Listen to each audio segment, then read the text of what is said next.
Hello, and welcome to our channel, Stories with Silas. We hope you enjoy watching. Fatima watched the billionaire mock his own mother in front of Manhattan's elite, calling her just a simple Bedouin woman who spoke no English, and felt something inside her snap. When she knelt beside the trembling elderly woman and spoke in the ancient desert dialect almost no one remembered anymore, the entire restaurant froze, including the son who suddenly realized his mother possessed a dignity he'd spent millions trying to buy. Before we continue, don't forget to subscribe to the channel, like the video, and comment where in the world you're watching from. Let's go. The hush that fell over the Meridian, one of Manhattan's most exclusive restaurants, was deafening. Waiters froze mid-step, diners set down their forks, and the soft jazz music seemed to fade into the background. All eyes turned to the corner table where an impeccably dressed businessman laughed dismissively at his elderly mother, wrapped in traditional black abaya. His booming voice cut through the air in perfect English. "My mother speaks no English. She's just a simple Bedouin woman from the desert." The elderly woman's eyes dropped to her lap, her weathered hands trembling slightly. No one dared speak up until a young waitress approached the table. What happened next would change everything. Fatima Hassan had never been the type to seek out confrontation. She was 28, juggling 2 jobs, a mountain of student loan debt, and a demanding course load at NYU, where she was pursuing her master's degree in Middle Eastern studies. But this was life in New York City, a constant balancing act between survival and ambition. When Fatima was offered a part-time position at the Meridian, a Michelin-starred establishment perched in the heart of Manhattan's financial district, she leaped at the chance. The tips alone could help her stay afloat in a city where money flowed like water, but rarely settled in the hands of people like her. Nestled on the top floor of a gleaming glass tower, the Meridian was known for its contemporary American cuisine with global influences and an atmosphere that screamed wealth and power. The staff wore sleek black uniforms with silver accents, and each employee was trained to an impeccable standard. Head chef Marcus Sterling had worked in 3 Michelin-star restaurants across Europe, and rumor had it that celebrities, tech moguls, and even foreign dignitaries dined there regularly. The pressure that came with such clientele was extraordinary. Yet Fatima believed the job was worth it. The pay was decent, the tips potentially life-changing, and the environment polished enough to look impressive on her resume. Each day, Fatima arrived 2 hours before her shift to help with setup, meticulously folding napkins into elegant shapes, polishing wine glasses until they sparkled under the recessed lighting, and memorizing every detail of the day's menu. She learned that if Chef Sterling was in a demanding mood, the staff had to be 3 steps ahead of any request. If the sommelier had a special recommendation, servers needed to describe it flawlessly, complete with tasting notes and regional history. Everything mattered: your posture, your tone, your ability to read a table's mood. She was exhausted most nights, but oddly satisfied. Something about delivering perfect service energized her. She likened it to a performance. Every gesture choreographed, every word carefully chosen, every smile genuine yet professional. Within weeks, Fatima found her rhythm. She charmed anniversary couples, impressed corporate groups celebrating mergers, and navigated the demands of wealthy international visitors seeking New York's finest. She was thrilled when her first substantial tip arrived, a crisp $300 from a venture capitalist who appreciated her knowledge of Lebanese wines. That money went straight toward her tuition payment. Outside the restaurant, Fatima's world was decidedly more modest. Her tiny studio in Queens was barely big enough for a bed and a desk, but she'd made it feel like home, with colorful textiles from her grandmother's village and photographs of the desert landscapes her family came from. Despite the challenges, Fatima was determined to honor her family's journey, from the Bedouin deserts of Jordan to the crowded streets of New York. Her grandmother had taught her that education was the greatest treasure, and Fatima carried that wisdom like a compass. This particular Saturday evening, she had no idea that her life was about to change forever. It was a busy night, reservations fully booked with what the maitre d' described as high-profile guests. That was the night Rashid Al-Mansour walked through the doors of the Meridian, his elderly mother on his arm. Rashid Al-Mansour was known in certain circles as the Desert Prince, though he'd spent more time in Manhattan penthouses than he ever had in the Arabian deserts his grandfather once roamed. At 42, he'd built a real estate empire that stretched from Dubai to London to New York, specializing in luxury developments that catered to the ultra-wealthy. Forbes had recently featured him in an article about Middle Eastern entrepreneurs reshaping global markets. The piece mentioned his Harvard MBA, his collection of vintage sports cars, and his reputation as a ruthless negotiator who never lost a deal.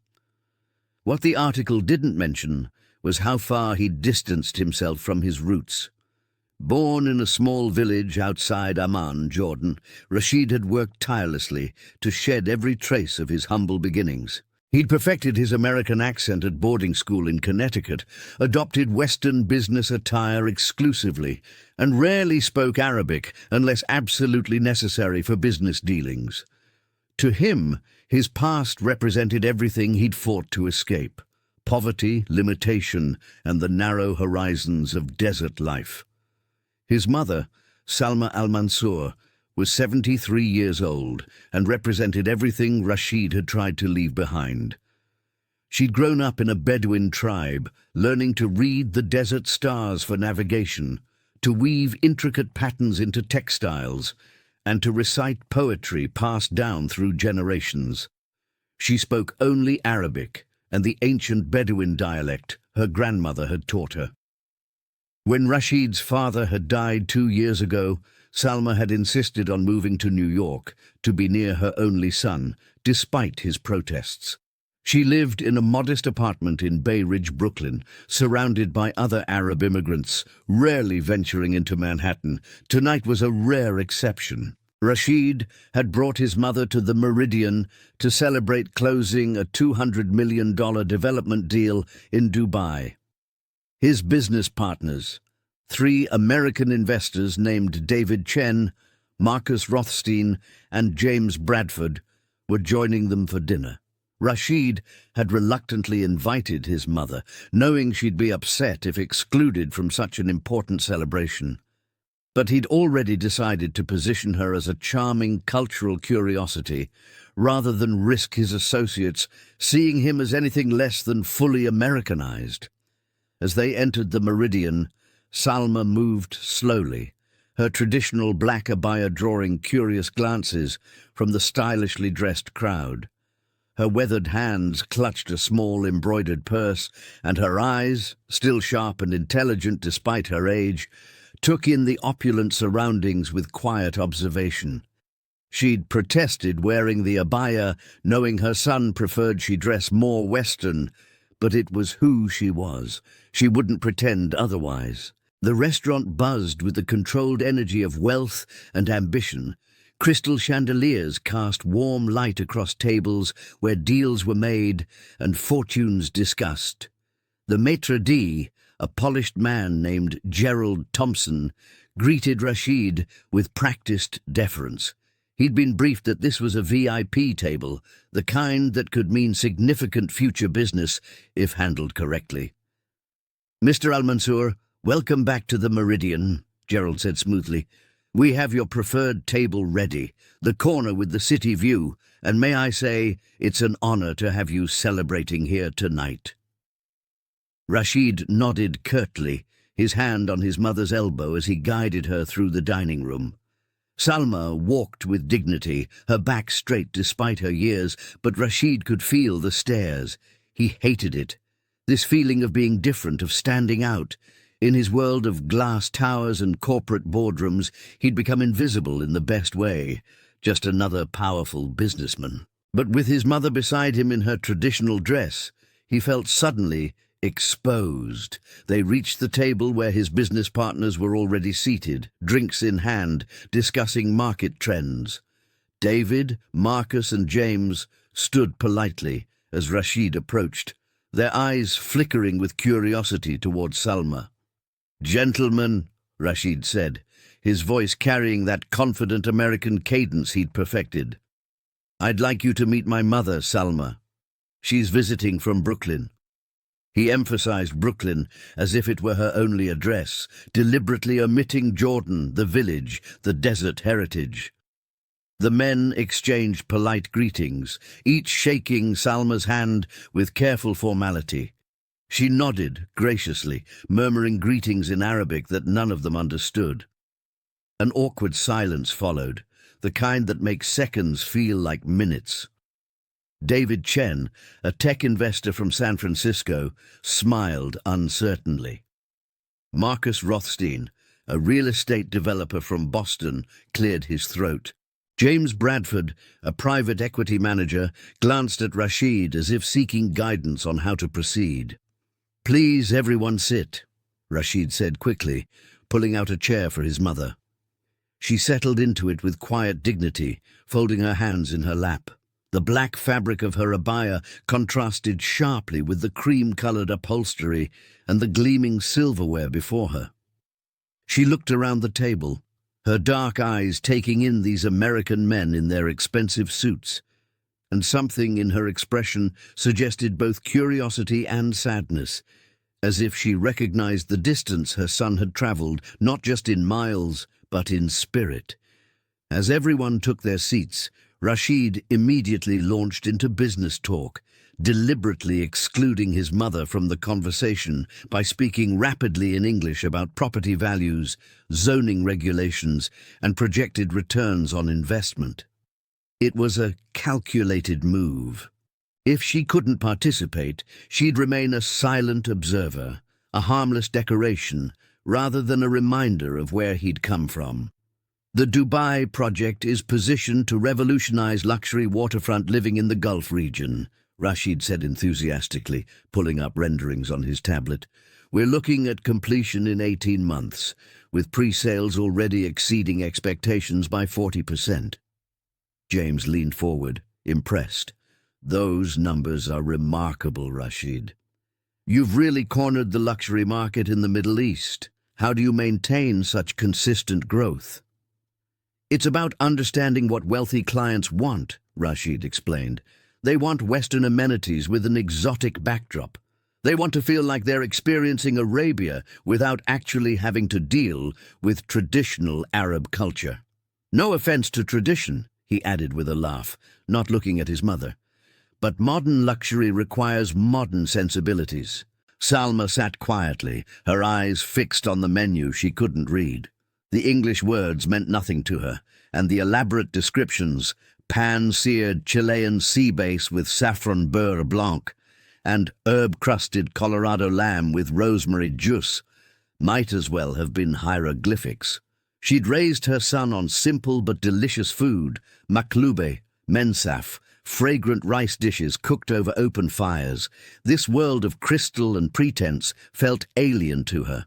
She glanced at Rashid, hoping he might notice her confusion and help her order, but he was deeply engaged in conversation with Marcus about construction timelines. She felt invisible, a ghost, at her own son's celebration. That's when Fatima approached the table. She'd been assigned to this section tonight, and when she saw the elderly woman in traditional dress sitting uncomfortably among the suited businessmen, something stirred in her heart. It was a familiar sight, the cultural disconnect she'd witnessed countless times in her own family. Her grandmother had experienced similar moments when Fatima's father had tried to assimilate too quickly, forgetting where he'd come from. "Good evening," Fatima said warmly, her voice steady and professional. "Welcome to the Meridian. My name is Fatima, and I'll be taking care of you tonight." She made deliberate eye contact with each person at the table, ending with Salma, to whom she offered a particularly kind smile. Rashid barely glanced up. "We'll start with your 2015 Chateau Margaux," he said dismissively. "Bring us the tasting menu, but make sure everything is halal." He said the last word with slight embarrassment, as if admitting to religious dietary restrictions was a weakness in front of his American colleagues. "Of course, sir," Fatima said. "Chef Sterling can absolutely accommodate." "And for the lady?" She gestured toward Salma with respect. Rashid waved his hand impatiently. "She'll have whatever we're having. Don't worry about asking her preferences. Just bring whatever's on the tasting menu." Fatima noticed the flash of hurt that crossed Salma's face, quickly masked. The elderly woman understood enough from her son's tone to know she'd been dismissed. Fatima's jaw tightened, but she maintained her professional composure. "I'd be happy to translate the menu for her if that would help," Fatima offered gently, her instincts as a student of Middle Eastern culture overriding her role as a server. Rashid laughed, a short, sharp sound that made his business partners shift uncomfortably. "That won't be necessary. My mother speaks no English. She's just a simple Bedouin woman from the desert." He said it with a tone that was meant to be charming, self-deprecating humor for his American audience, but the words landed like stones. The words hung in the air like smoke. "My mother speaks no English.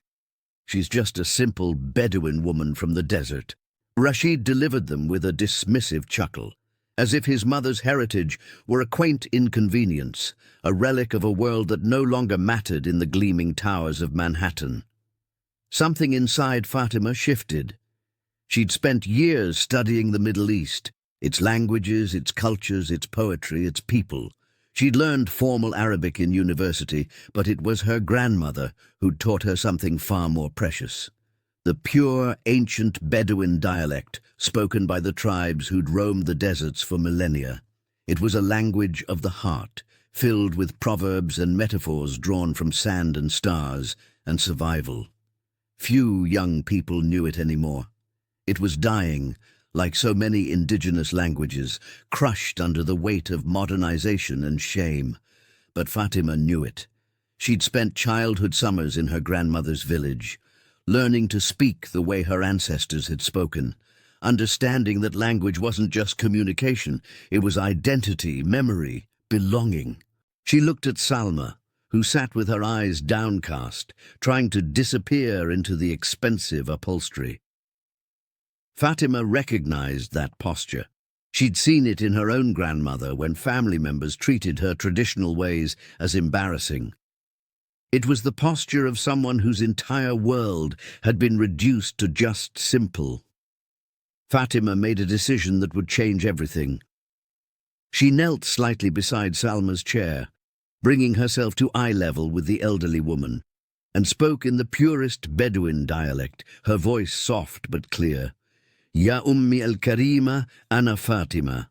Jaddati kanat min qabilat bani Sakhr, ma turid an takul al-layla. Ana huna li khidmatik bi kulli ihtiram." Honored mother, I am Fatima. My grandmother was from the Bani Sakhr tribe. What would you like to eat tonight? I am here to serve you with all respect. The effect was instantaneous and profound. Salma's head snapped up, her dark eyes suddenly blazing with life. Her entire face transformed. The resignation melted away, replaced by shock, then wonder, then pure joy. Her weathered hands flew to her chest as tears sprang to her eyes. "Anti tata kalam lugati!" "You speak my language," she gasped, her voice trembling with emotion. Ya binti, min aina ta'alamti hada?" My daughter, where did you learn this?" Around the table, the conversation stopped dead. Rashid's mouth fell open, his rehearsed confidence crumbling.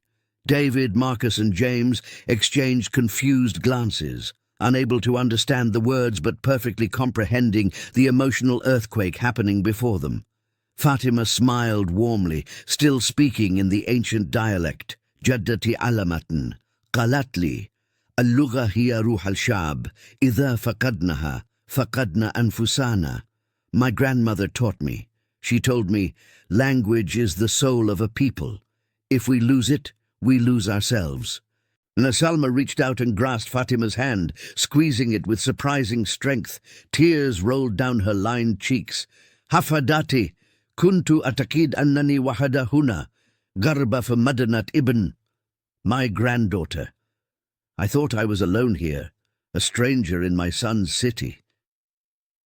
Lasti wadatan abadan ya ummi. You are never alone, mother.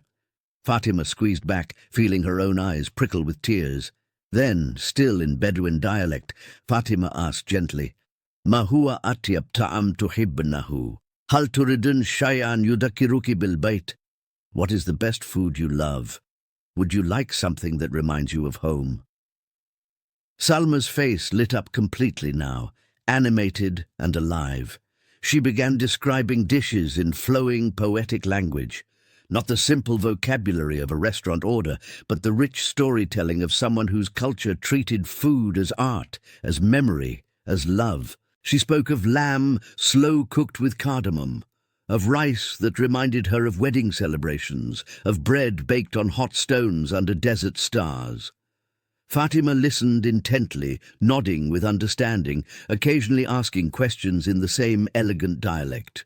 It was as if the two women had created a bubble of belonging in the middle of this gleaming palace of Western capitalism, a space where Salma wasn't just simple, but extraordinary, a keeper of traditions, a living bridge to a magnificent past.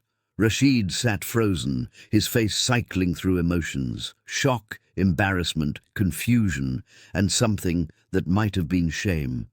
He'd spent years running from this heritage, and now it had found him in the last place he'd expected, in the mouth of a young waitress in his favorite Manhattan restaurant. The other diners in the restaurant had begun to notice. Conversations at nearby tables grew quieter, heads turned subtly, and a ripple of curiosity spread through the Meridian's dining room. It wasn't every day that such raw emotion erupted in this carefully controlled environment of wealth and refinement. David Chen was the first to break the stunned silence at the table. That was beautiful, he said softly, his voice carrying genuine wonder. I don't understand the language, but I could feel everything you both just said. He looked at Rashid with something new in his eyes.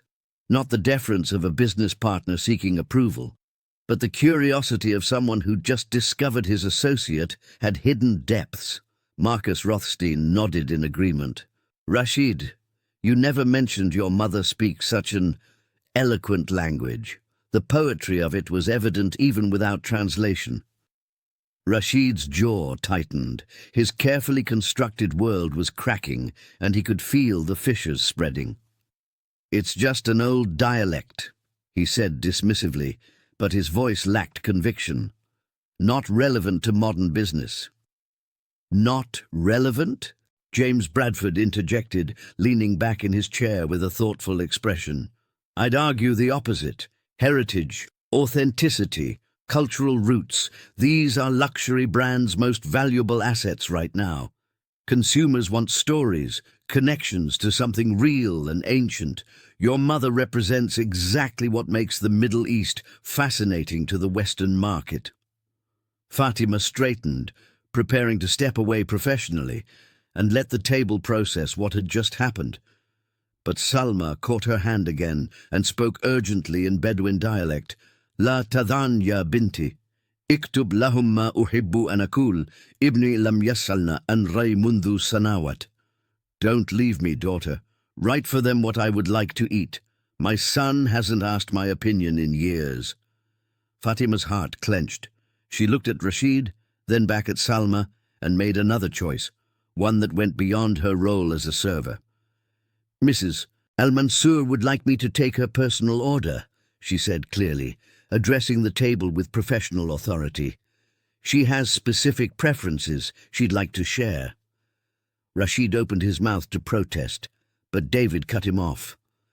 Of course. Please go ahead. We'd be honored to hear what she'd like. There was a pointed edge to his words, a subtle reproach that Rashid couldn't miss. Fatima pulled out her notepad, still speaking to Salma in Bedouin dialect. Kulli ya ummi wasa uratib kulla shay ma'a at-tabak. Tell me, mother, and I will arrange everything with the chef.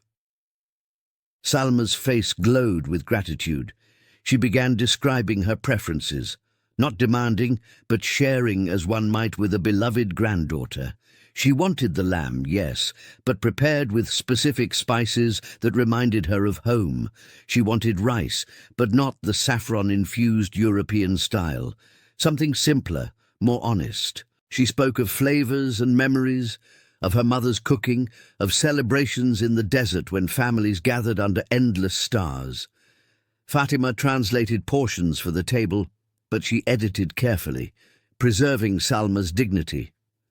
Mrs. Al-Mansour would prefer the lamb prepared with traditional Arabian spices, cardamom, cinnamon, and black lime.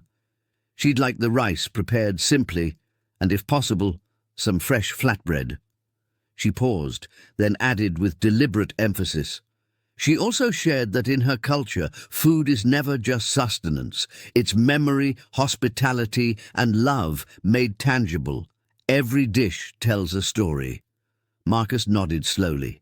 That's profound. That's exactly the kind of authentic narrative that resonates with people. Rashid's face had gone from red to pale. His mother had just been validated by his business partners, the very people whose respect he'd been so desperate to maintain. The irony wasn't lost on anyone at the table. Fatima finished taking notes and met Rashid's eyes steadily. There was no triumph in her gaze, only quiet dignity. I'll have Chef Sterling personally prepare everything to honor Mrs. Al-Mansour's preferences, she said. It may take slightly longer than the standard tasting menu, but I believe it will be worth the wait. Take all the time needed, James said firmly. This is clearly a special occasion, and not just because of the Dubai deal. As Fatima walked toward the kitchen, she could feel Salma's grateful eyes following her. She could also feel the weight of what she'd just done. In the hierarchy of fine dining, servers were meant to be invisible facilitators, not cultural ambassadors who challenged the table's power dynamics. She might face consequences for overstepping her role. But as she pushed through the kitchen doors and approached Chef Sterling, a gruff perfectionist who nonetheless had a deep respect for culinary traditions, she knew she'd made the right choice. "Chef," she said, "I need your help with something special." Chef Marcus Sterling was in the middle of plating a delicate duck confit when Fatima approached him. He was a tall man in his early 50s, with silver hair pulled back in a tight ponytail and hands that moved with the precision of a surgeon. His kitchen was his domain, and he ran it with exacting standards that made grown sous chefs tremble. But beneath the intensity was a craftsman who genuinely loved food. Not just the technique, but the stories and traditions behind every dish. "Chef, I need your help with something special," Fatima said, her voice steady despite her racing heart. Marcus looked up, his sharp blue eyes assessing her. "Special how?" "We're already running the tasting menu for table 12. Everything's been prepped according to spec." Fatima took a breath. The elderly woman at that table, Mrs. Al-Mansour, she's Bedouin, from Jordan. Her son ordered for her without asking what she wanted. I spoke with her in her native dialect, and she has specific requests. Traditional preparations, dishes that honor her heritage. Something shifted in Marcus's expression. He set down his tweezers and wiped his hands on his apron. "Tell me exactly what she wants." Fatima described Salma's requests in detail. The lamb with cardamom, cinnamon, and black lime, rice prepared simply with ghee and toasted pine nuts, fresh flatbread if possible, small dishes of yogurt with cucumber and mint. She explained the cultural significance, how each element connected to Salma's memories and traditions. Marcus listened intently, then nodded slowly. "I trained for 6 months in a restaurant in Amman years ago, before I chased Michelin stars and forgot why I started cooking in the first place. He called over his sous chef, a young woman named Claire Rodriguez. Change of plans for table 12. We're doing something real tonight. The kitchen energy shifted immediately. Word spread quickly among the staff. The waitress, who spoke ancient Bedouin, had stood up for an elderly woman whose own son had dismissed her. There was something romantic about it, something that reminded everyone why they'd fallen in love with food and service in the first place. It wasn't about impressing critics or Instagram influencers. It was about nourishment, connection, dignity. Marcus pulled ingredients with focused intensity. The lamb. We'll prepare it with a traditional spice blend. Forget the French techniques. We'll slow roast it the way her grandmother probably did, letting the spices penetrate deep. He turned to his prep cook. Toast the cardamom pods, cinnamon sticks, and dried black limes. Fresh grind, maximum aromatics. Claire started on the rice, cooking it in lamb broth with ghee, keeping it simple and fragrant. Another cook began making fresh flatbread from scratch.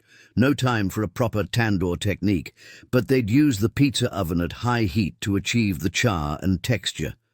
Meanwhile, back in the dining room, the atmosphere at table 12 remained tense.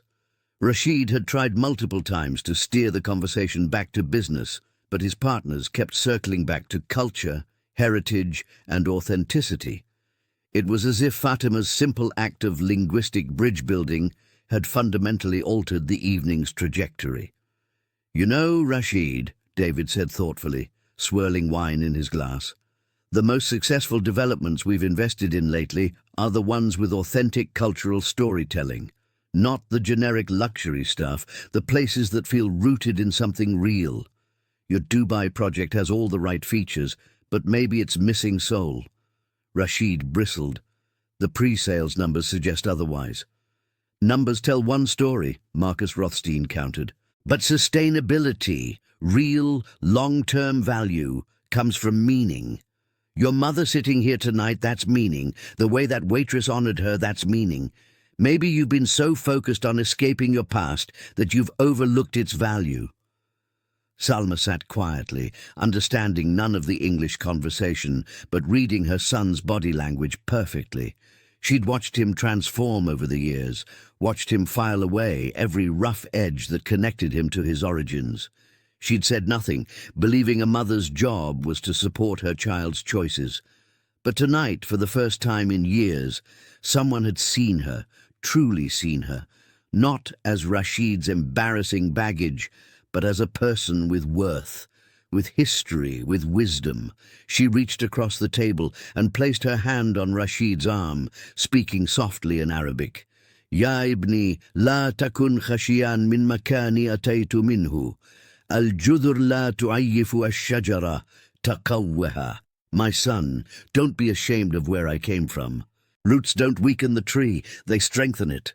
Rashid understood every word. He'd pretended for years that his Arabic was rusty, but it wasn't. He'd simply chosen not to use it.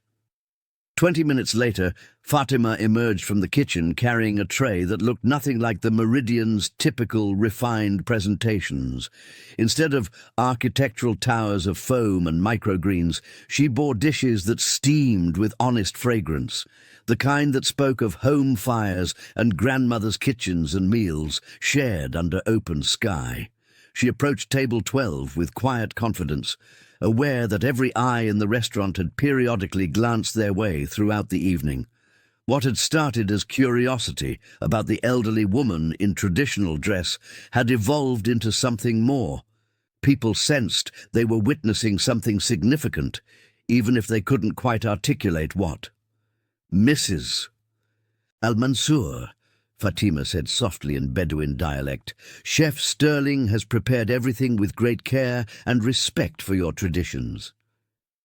She set before Salma a platter of lamb that had been slow roasted until tender, its surface crusted with toasted spices that released waves of cardamom, cinnamon, and the distinctive citrus smoke note of black lime. Beside it came a dish of rice so simple it was revolutionary in this temple of culinary complexity. just grains glistening with ghee, studded with toasted pine nuts, fragrant with subtle lamb broth. Fresh flatbread, still warm, arrived in a basket wrapped with linen. Small bowls of yogurt with cucumber, mint, and a drizzle of olive oil completed the spread. Salma's reaction was immediate and overwhelming. Her hands flew to her mouth, tears spilling down her weathered cheeks as the aromas hit her. "Allahu Akbar," she whispered. "Hada ta'am hada bait." God is great. This is my mother's food. This is my home. She looked at Fatima with such profound gratitude that the younger woman felt her own eyes well up. Fatima squeezed Salma's shoulder gently before serving the men their courses. Elegant versions of the tasting menu, beautiful but suddenly seeming almost hollow in comparison to the emotional richness of Salma's meal.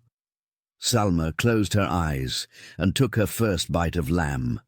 The taste transported her instantly, back to her mother's tent, to wedding celebrations, to the communal meals where entire tribes gathered and shared not just food, but stories, songs, poetry, life itself.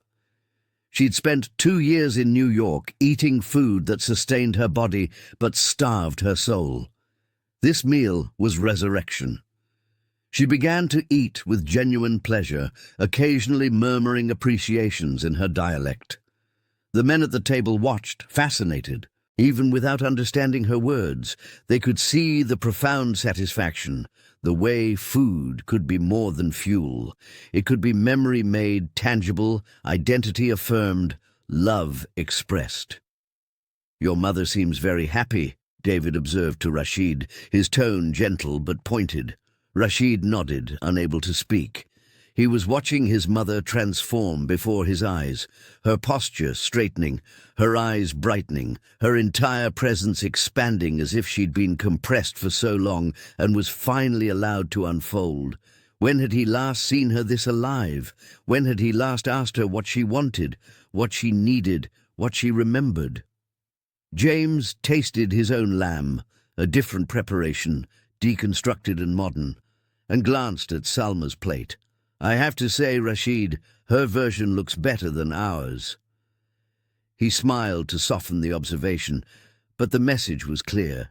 Marcus Rothstein was more direct. "You know what I'm thinking? Your Dubai project, instead of making it just another generic luxury development, what if you incorporated authentic Bedouin elements? Not as kitsch, but as genuine cultural touchstones. Traditional textiles, architectural elements, storytelling spaces. Partner with craftspeople who still practice the old ways. Create something that has soul, not just square footage." David jumped in enthusiastically. "Exactly. The wellness trend is huge right now, but it's all Balinese spas and Japanese onsen. What about desert wisdom, Bedouin hospitality traditions? There's a whole untapped market for authentic Arabian heritage experiences." Rashid felt something cracking inside him, not breaking, but opening. These men he'd worked so hard to impress weren't impressed by his rejection of his roots. They were impressed by the roots themselves. The very things he'd tried to bury were actually treasures he'd been sitting on, too ashamed to dig them up. Fatima returned to check on the table, and Salma immediately beckoned her closer. In Bedouin dialect, the elderly woman spoke urgently. "Kula lil tabakh, baraka Allahu fahi, aadali ruha." "May tell the chef, may God bless him, he returned my soul to me." Fatima translated for the table, her voice thick with emotion. "Mrs. Al-Mansour wants Chef Sterling to know that his cooking has restored her spirit." There was a moment of profound silence. Then James raised his wine glass. "To Mrs. Al-Mansour," he said solemnly, "and to heritage, the real luxury none of us can afford to lose." The rest of the meal passed in a strange, suspended atmosphere. The business partners continued their animated discussion about authenticity and cultural heritage, sketching ideas on napkins and pulling up examples on their phones of successful developments that had honored local traditions. Salma ate slowly, savoring every bite, occasionally offering comments in Arabic that Fatima translated when she returned to check on the table. But Rashid had gone quiet. He picked at his food without tasting it, his mind churning through decades of choices, of deliberate distancing, of shame he'd never admitted even to himself. He watched his mother laugh, actually laugh, as she described to Fatima a memory triggered by the rice, a wedding feast when she was 16, where her grandmother had taught her the exact way to toast pine nuts until they released their sweet, buttery essence. When had he last heard his mother laugh like that? Open, unguarded, joyful. He remembered being 12 years old, newly arrived in America for boarding school, desperately trying to erase his accent. A classmate had mocked the lunch his mother had packed, grape leaves stuffed with rice, fragrant with lemon and olive oil. "What is that weird stuff?" The boy had sneered. "Doesn't your family know how to make normal food?" Rashid had thrown the lunch away and asked his mother to pack peanut butter sandwiches from then on. He'd seen the hurt in her eyes, but she'd complied. She'd always complied with his requests to be more American, less Arab, less visible, less herself. Over the years, he'd built an empire on the foundation of that childhood shame. Every success had been another brick in the wall between who he'd been and who he'd become. But now, watching his mother glow with dignity because a young waitress had seen her, really seen her, Rashid felt that wall crumbling. "Excuse me," he said abruptly, standing from the table. "I need a moment." He walked quickly toward the restaurant's hallway, past the restrooms, to a quiet alcove where floor-to-ceiling windows overlooked the glittering cityscape. Manhattan spread before him like a constellation of ambition, every light representing someone's dream, someone's hustle, someone's transformation. But at what cost? He pressed his forehead against the cool glass, eyes burning with unshed tears. He'd built a fortune, yes. He'd earned respect, certainly, but he'd traded his soul for it, piece by piece, until he'd become a man his own mother couldn't fully recognize. Mr. Al-Mansour. He turned to find Fatima standing a respectful distance away, her expression concerned, but not pitying. "Your mother asked me to check on you," she said softly. She was worried. Rashid laughed bitterly. "Of course she was. She's always worried about me. I'm the one who's never worried about her." He paused, then asked, "What exactly did my mother say to you? In our dialect, I mean, when you first spoke to her?" Fatima considered her words carefully. "She said she felt invisible in your city, that she'd begun to believe she was a burden to you. When I spoke to her in Bedouin, she said it was the first time in 2 years she'd felt like herself, like she mattered beyond being someone's mother." The words hit Rashid like physical blows. "I've been trying so hard to prove I belong here," he said quietly. "I never stopped to think about whether she belongs, or if I've been making her feel like she doesn't." "Heritage isn't weakness," Fatima said gently. "It's foundation. I study Middle Eastern cultures at NYU, not because I want to live in the past, but because understanding where we come from helps us build better futures. The students who struggle most are the ones trying to erase their backgrounds instead of integrating them."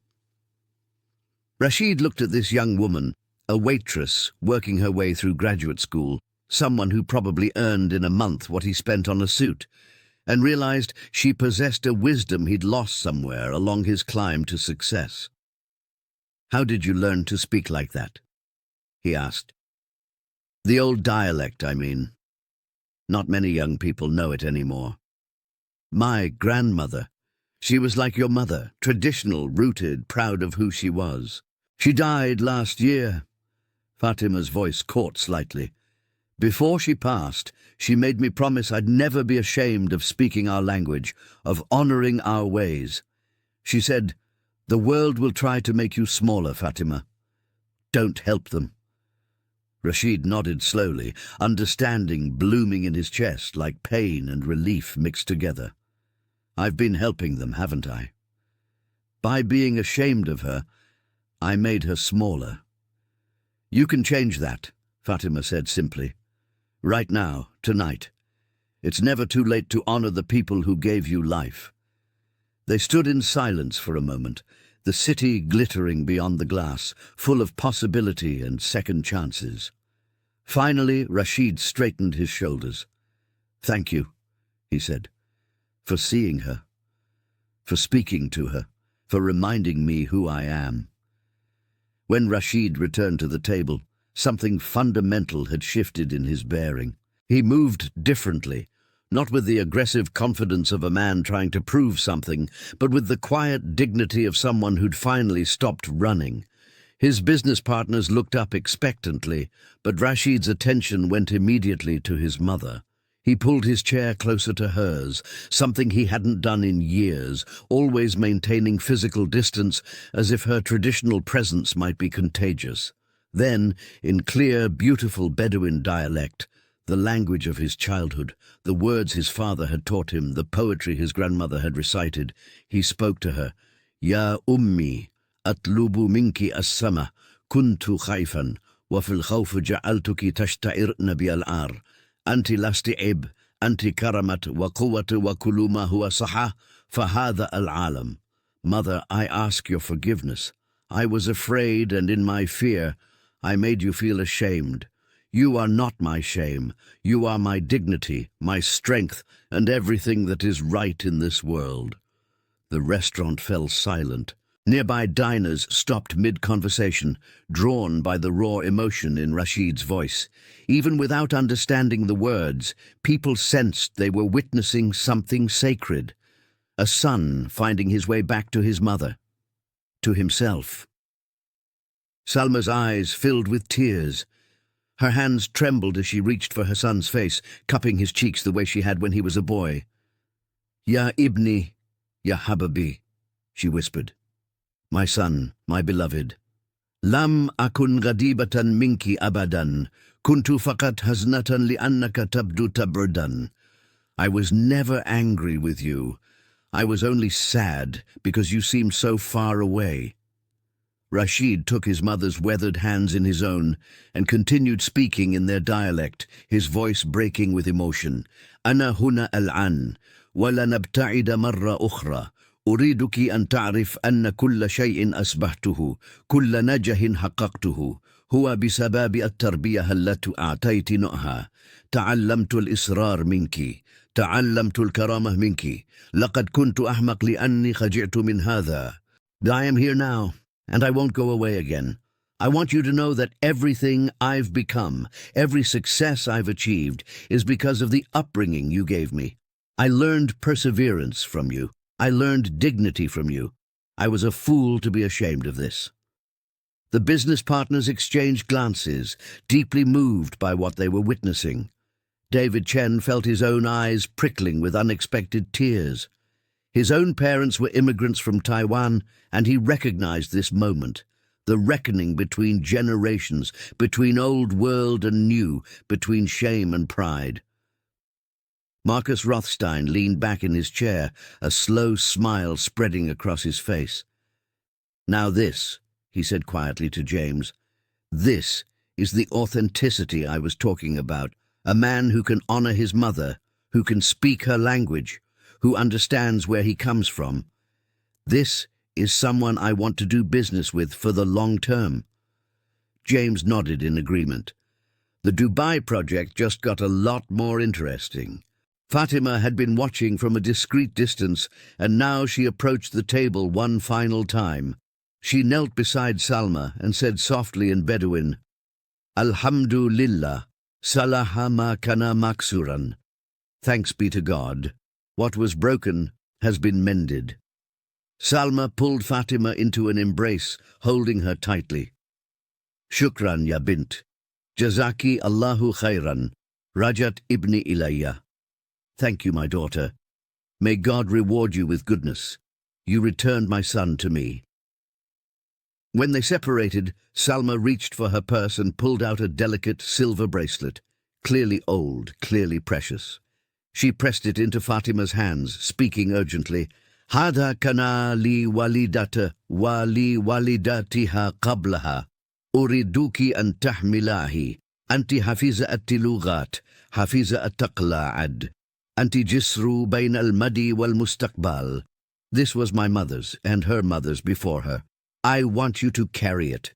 You are a keeper of language, a keeper of traditions. You are a bridge between past and future. Fatima tried to protest. It was too much, too valuable. But Salma insisted with the authority of a matriarch who would not be denied. Finally, Fatima accepted, slipping the bracelet onto her wrist, where it caught the light, ancient silver against young skin. Rashid watched this exchange, and something in him settled. "Miss Fatima," he said, switching to English, "my partners and I are redesigning our Dubai project to incorporate authentic Bedouin cultural elements. Would you consider consulting with us? Your knowledge, your respect for the traditions, we need that. I need that." The evening ended not with the dramatic exit Rashid had originally planned, but with lingering conversation, shared dessert, and the kind of laughter that comes when walls have been torn down. The business partners insisted on taking photos with Salma, treating her not as a curiosity, but as an honored elder whose wisdom they genuinely valued. She beamed in every picture, her dignity fully restored. When the check came, Rashid barely glanced at it before adding a tip that made Fatima's eyes widen, enough to cover 2 months of her tuition. But more importantly, he'd written a note on the receipt in both English and Arabic. "Thank you for reminding me who I am. You didn't just serve my mother tonight, you saved me." As the party prepared to leave, Chef Sterling emerged from the kitchen, wiping his hands on his apron. He approached Salma and, in halting but respectful Arabic, told her it had been an honor to cook for her.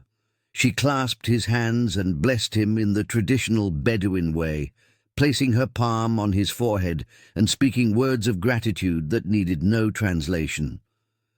The other diners in the restaurant had witnessed enough of the evening's transformation that several approached Fatima afterward, praising her for what she'd done.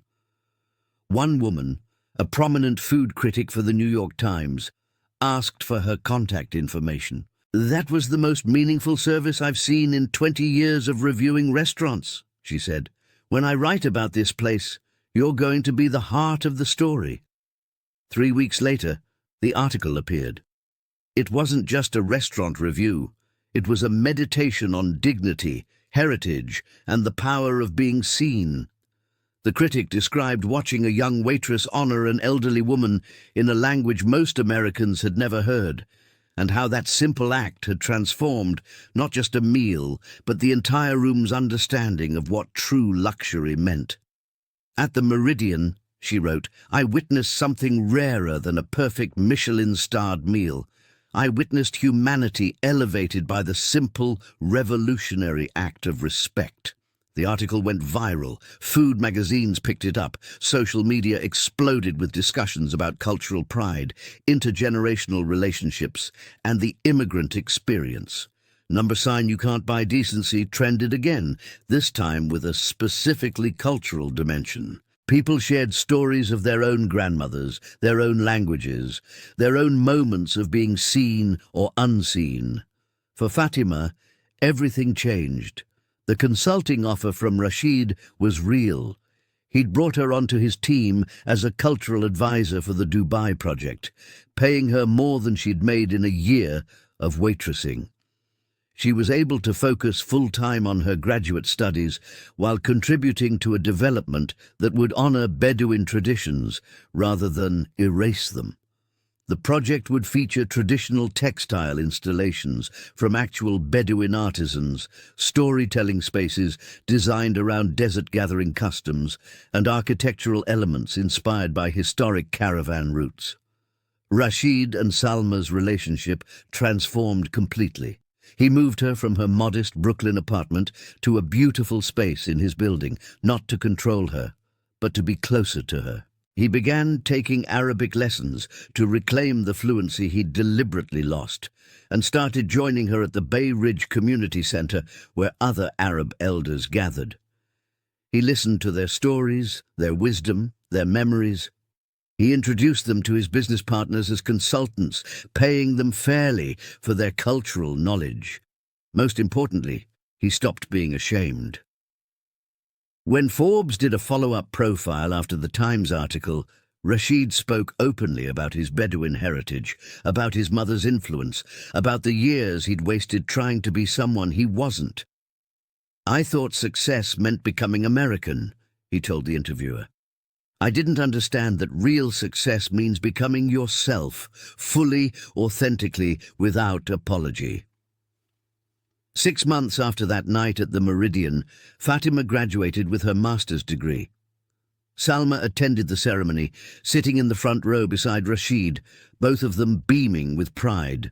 Afterward, at the celebration dinner, held at the Meridian naturally, Salma gave a toast in Bedouin dialect that Fatima translated for the gathered friends and family. "My grandmother used to say that language is not just words," Salma said. "It is memory made breath, identity made sound, love made tangible. When we lose our language, we lose ourselves. When someone speaks our language back to us, they return our souls." She looked at Fatima with tears in her eyes. "This daughter of my heart gave me back my soul. She reminded my son of his, and she showed a restaurant full of strangers that dignity exists in all languages." The bracelet glinted on Fatima's wrist, silver passed down through generations, now carried forward by someone who understood its weight and worth. And so ends the story of how a single act of linguistic bridge building transformed lives, businesses, and understandings. Fatima's willingness to see Salma, truly see her, in her own language, sparked a chain reaction that proved heritage isn't weakness, but foundation. Sometimes it takes just one sentence in the right language to remind us who we really are. Thank you for reading. If this story moved you, share it with someone who needs to hear that their language, their culture, their grandmother's wisdom matters.